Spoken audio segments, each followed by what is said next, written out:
All right, everybody. So yesterday we left off on completing this little section here on chapter 11. We went through all of these depreciation questions.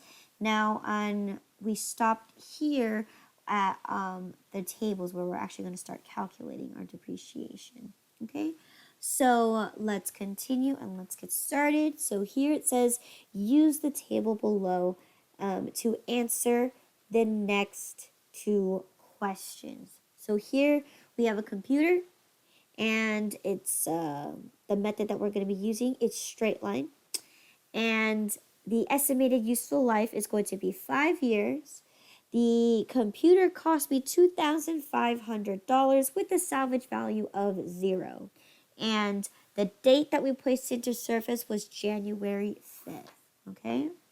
So here we're going to go ahead and solve for the depreciation basis. So from our review sheet, we know that for straight line, the depreciation basis is going to be your cost of asset minus salvage value. And in this case, my cost of asset was $2,500 and my salvage value was 0, making it $2,500. Okay? Now next is going to be the depreciation rate. It's going to be 1 over the estimated useful life. And in this case, it is 5. Okay, so 1 over 5 should give you 20%. Right? And so here, my depreciation expense is going to be my basis times my rate, which is going to be the 2,500 multiplied by the 20%, which should give you $500. Okay. Accumulated depreciation for the first year is going to be $500, and my book value for my first year is going to be the cost of the asset minus the accumulated depreciation. And in this case, we started off with 2,000 minus 500, so now we are at 2,000. Okay. All right. Now, let's go back and take it a step back real quick. Now, this is for the whole year. Okay. When did we place it into service? We placed it into service on January 5th. Okay. So, are we going to be depreciating it starting January, or are we going to depreciate for the full year? Okay. And in this case, because it falls on the 5th, which is the beginning of the month, therefore, we are going to depreciate it for the whole entire year. So including January, February, all the way down to December. So in this case, we're going to utilize the full $500 for the first year. Okay. So for the depreciation basis of the second year, what do we know? All right. We know that once we solve for one of the years, that means every year following below that should be identical. So in this case, my second years of depreciation expense will be also $500. Okay. But the accumulated depreciation for year 2 is going to be the previous year's accumulated depreciation plus current year. So 500 plus 500 is going to be 1,000, right? And my book value is going to be cost of my asset, which is 2,500, minus 1,000 to give me a grand total of 1,500. Okay, so let's answer the question here. What is the depreciation expense for year 1 and year 2? And we solved it right here. It's going to be for C500. Okay. The next question asks is, what is the book value for year 2? And in this case, we did solve for it, and it's going to be for 1,500. All right, so B, 1,500. All right. Pretty straightforward. Make sure you understand how to do partial years as well, because I will be testing you, or maybe it's on the exam. I don't know. But it can appear. So make sure that you understand to use how to use partial years. Okay. So the next example here, okay, so use the table below to answer the next question, the next two questions. So in this case, we're looking at our asset, which is a printer, okay? The depreciation method that we're going to be using is going to be units of production.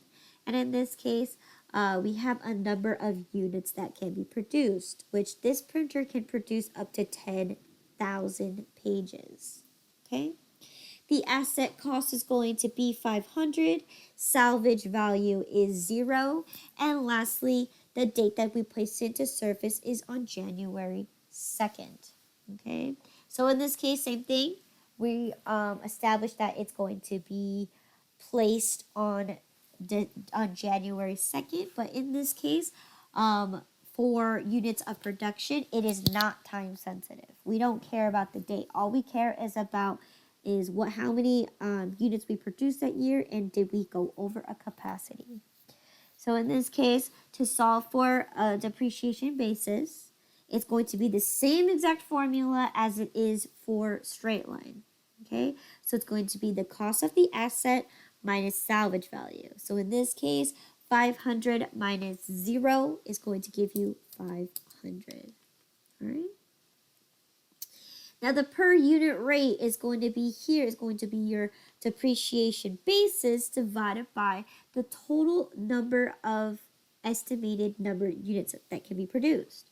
So in this case, it's going to be the 500 divided by the 10,000, which you should get 5 cents per page, and that's your rate. Okay.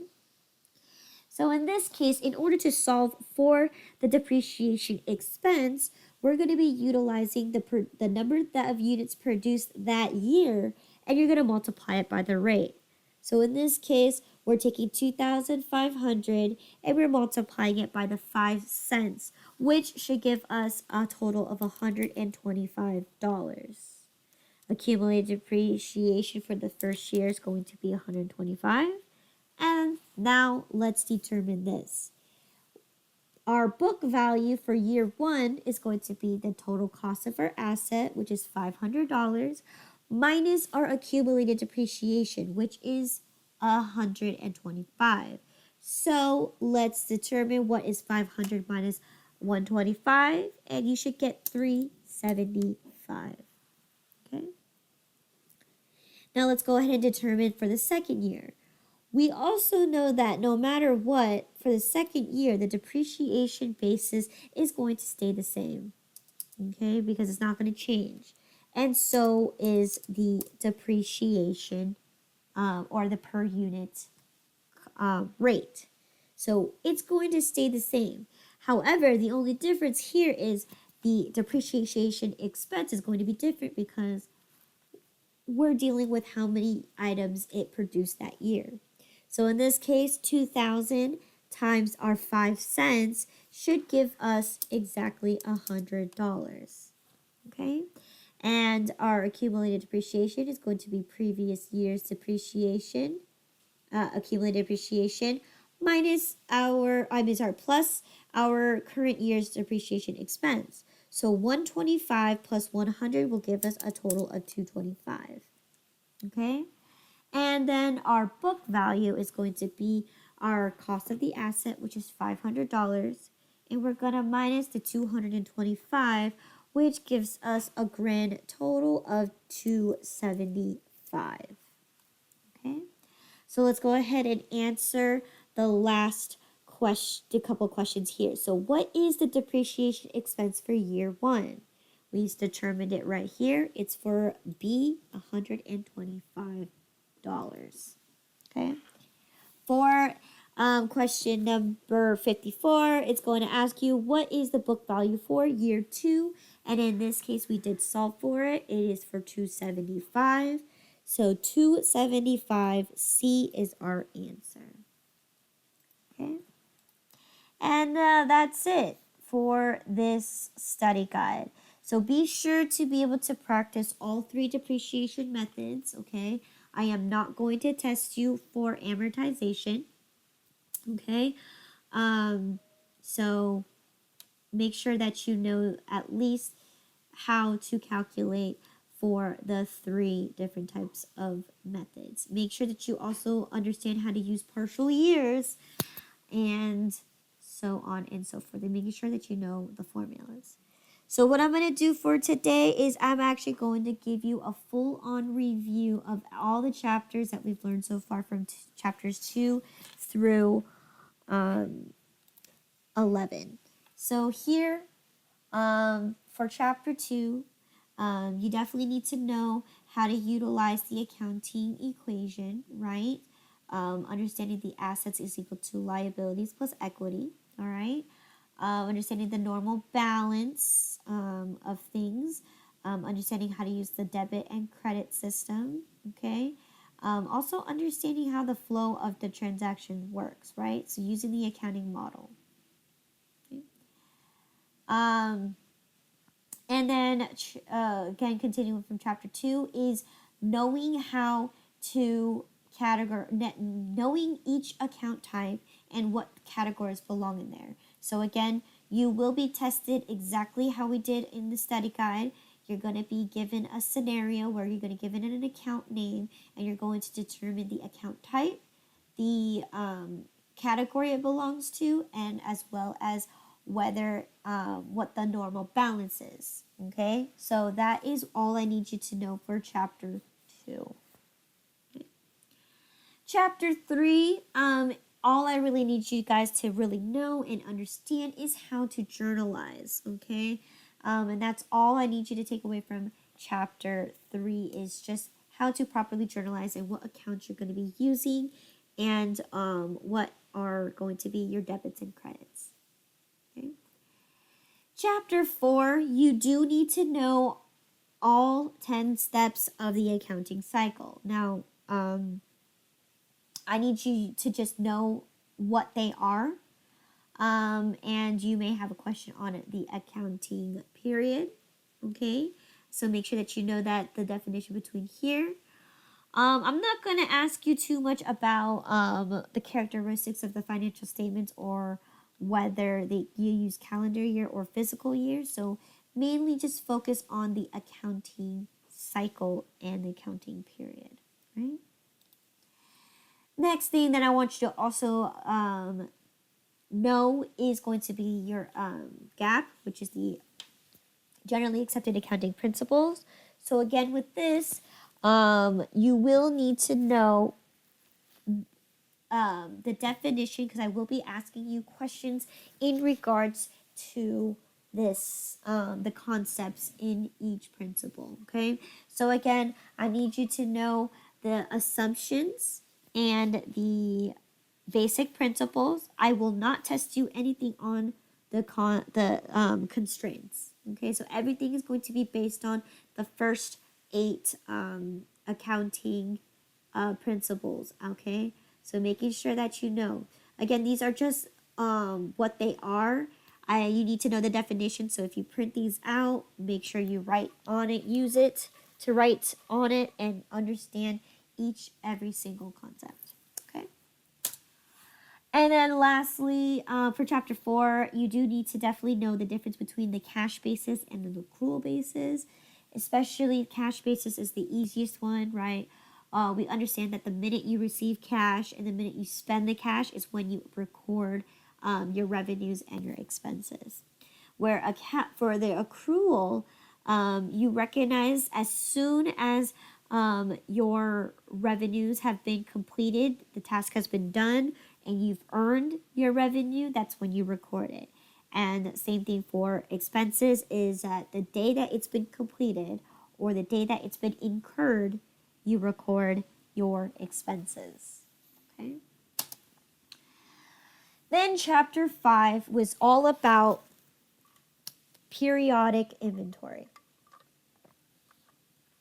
In this case, it's pretty straightforward. All I really need you to know from this is what are the 2 tracking methods, okay? Make sure you read this carefully when you're being asked to answer the questions. Okay, so in this case, I'm asking you for what the 2 tracking methods are, and it's going to be periodic and perpetual. Down at the bottom gives you an example on how to journalize for periodic inventory. Okay, so you're going to recognize that it's an expense. Okay, and you're going to also need to know what happens when freight is being shipped to you, right? Determining that who is responsible when you reach shipping point and who is responsible when you reach the shipping destination. Okay. And then chapter 4 here is using the net method and the gross method. So I will be testing you on either or. So either net method or gross method using the periodic inventory, or I can ask you a question on using the net method or the gross method using perpetual inventory. So make sure you know how to take this discount. Okay. And then next is going to be any returns or allowances. So be sure that you know how to do this, especially when you're dealing with periodic inventory. So here's your example of what to do. Okay. Then so here's a journal on how to make your purchases. And you need to know that at the end of the period, right, when you complete your adjustment for your inventory, right, you need to include a conversion entry. All right, that's where you're converting your expenses into inventory. And then chapter 6 rolls around where we'll talk about sales. So here is sales and what happens when you have your sales, especially when there's dealing with returns and allowances. Okay. And then also looking at your discounts. Okay, so make sure that you know that.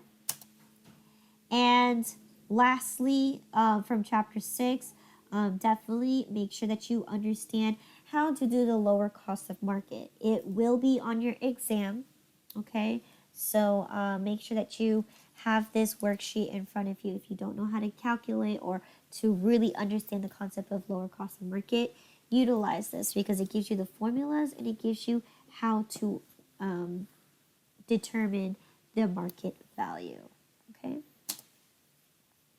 Then we move on to chapter 7, which is all about perpetual inventory. All right.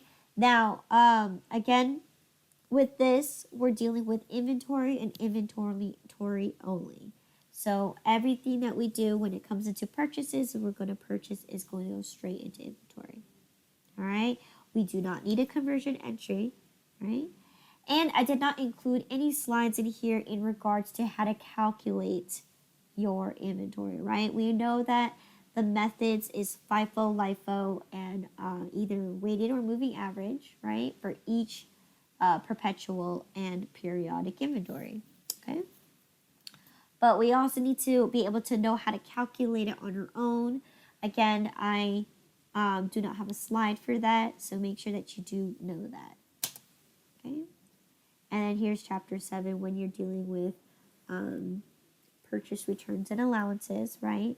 Where every time we make a purchase, we're going to take it out of inventory, okay? And same thing with your sales as well and your discounts, okay? And then here, this is us looking at perpetual purchases, what we do with those purchases, and what we do when we have a sale. So in this case, you need to have 2 entries when you're dealing with perpetual sales. You're going to recognize the transaction at hand, which is your actual sales, and then you're going to adjust for your inventory afterwards, okay? Then, again, making sure you know how to do your sales returns and allowances, okay? You're going to recognize that. Then chapter 9, there's about maybe 3 or 4 questions on petty cash. All I really want you to know is pretty much the basics, okay? So 1, to establish a petty cash fund, right? 2, how to replenish a petty cash fund, which is pretty straightforward, right? You're going to have a question on there where you're going to total up your amount of receipts and you're going to write a check for the amount of total receipts that you have. All right, and that's how you replenish a petty cash fund. Okay, so make sure you know that.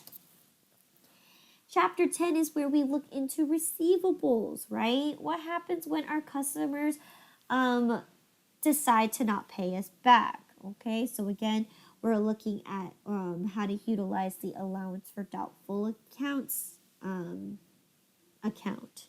So during the period when you actually know who and you actually know when it happened, how much that they owe you, and you know exactly when it happens, that's where you're going to be using the allowance for doubtful accounts. Okay? Now, for chapter 10, I am going to primarily gear you towards understanding how to use the bad debt expense, which is going to happen at the end of a given period, right? So usually happens either at the end of the year, but what the bad debt expense does is it's pretty much an estimated amount. So you do not know who, right? Because you don't know how many people in your company is going to fault the payments on. And you're definitely gonna make an estimated amount, so you're not even sure on how much. And lastly, you don't know when these people are going to fault on their payments. So that's why we're going to be using the bad debt expense, right? It's going to be an estimated amount, all right? Now, when we are dealing with bad debt, there are two ways to write off bad debt. And the first one is going to be the direct write-off, which is for tax purposes only. Only the tax accountant can actually write off your bad debt. But if you are a regular accountant doing in a regular time period, you're going to be using the allowance for doubtful accounts, okay? Which it gets broken down into two different methods. You have the balance sheet method and you have the income statement method, okay? Now what we know for the balance sheet method is you're going to be searching for keywords. And in this case, so we're going to be looking for the estimate. You're going to be looking for the word accounts receivable, right? And lastly, you're going to determine what the balance is in the allowance for doubtful accounts. If it's a debit balance, then you're going to add. If it's a credit balance, you're going to subtract, all right?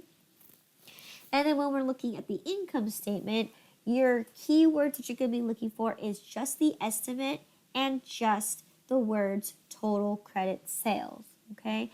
And when we're dealing with the income statement, we don't care what balance there is in the allowance for doubtful accounts, because no matter what, you're going to utilize the estimated amount, okay?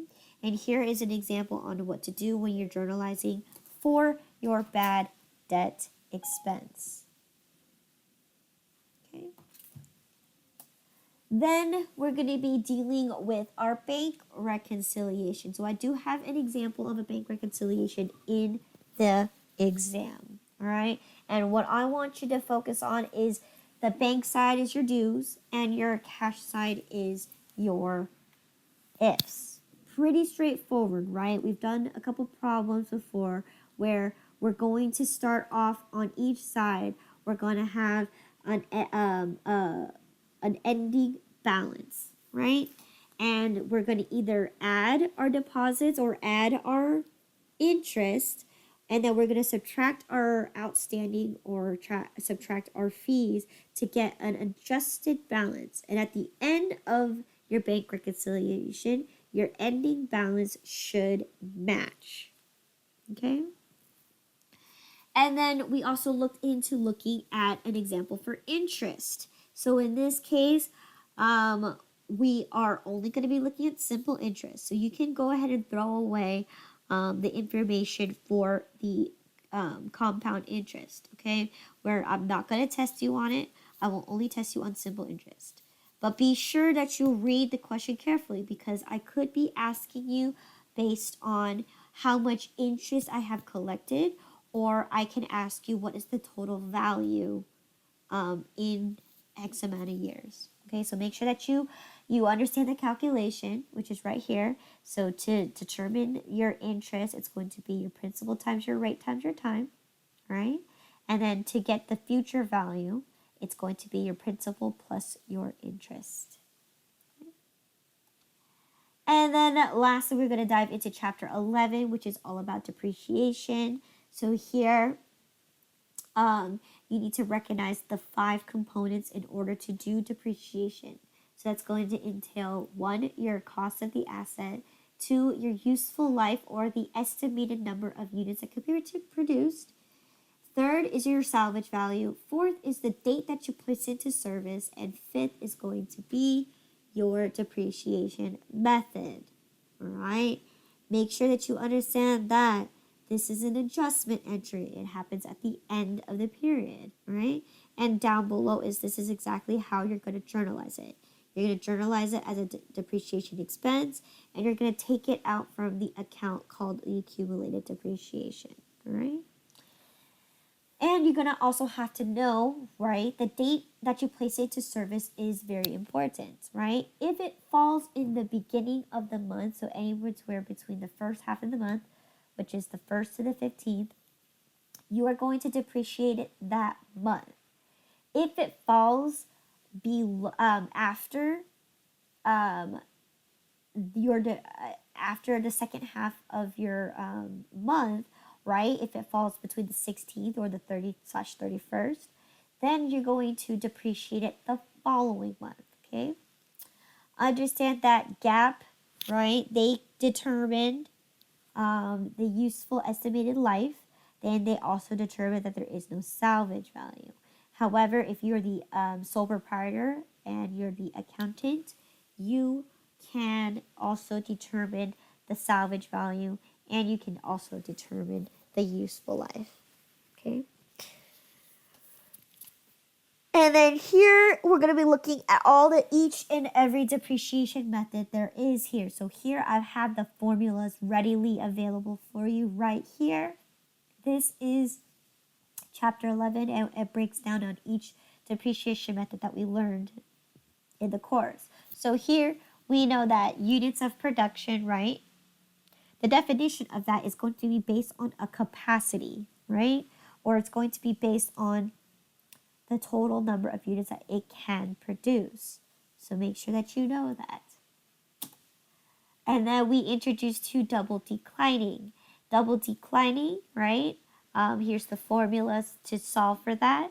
One thing that we know is this is going to be used if the asset is going to be utilized a lot more in the beginning of its life versus towards the end of its life. And what you're going to for surely need to recognize is your book value must always equal your salvage value, never less. But I've also incorporated this little extra piece of information in case for whenever you realize that your book value is below salvage value. This is the formulas you're going to use to be able to work backwards and solve for the answers here. Okay. Then we're going to be looking into straight line and amortization. So again, understanding how straight line works, it's pretty straightforward. You're basically spreading your total cost amongst its estimated total life. So that is this one. And I am not going to test you for amortization, but this is just for, learning purposes, that we recognize that amortization would follow and be very similar to straight line, but the only difference is that amortization is you're not going to have a salvage value, okay? So it does essentially the same thing. You're decreasing the amount by exactly the total cost of it and spread it evenly amongst its life, okay? So this is all that I'm going to be testing you on, and that is it. Again, the test is going to be 50 questions, multiple choice, and it's going to be from chapters 2 through 11. It's going to start officially at 8 a.m.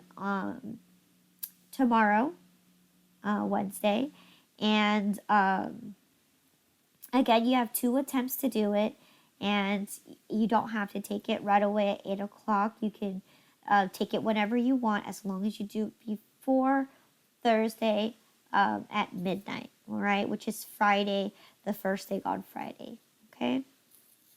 So make sure that you are aware of that, and yes. And you also, I would like for you guys to check in on the Google Classroom before you take your exam, or if anything, just to check on there. So then that's going to be proof of your attendance. I will, of course, mark your attendance for both days. But again, this is for purposes of anyone that wants to check up on you. Okay, so you don't need to physically be in the class. I'm not going to be there. So, and you don't have to chime in exactly at 8 o'clock, as long as you do it within the day, all right? Because when the day passes, it changes your status to the actual date that you've chimed in for. So again, that's just for auditing purposes, okay? And I will again post the link. Nothing else is due, no journal, no quiz, no nothing. All you're going to be focusing on is just completing the quiz, okay? All right, good luck, and have a good rest of your day. Bye. Or have a good weekend.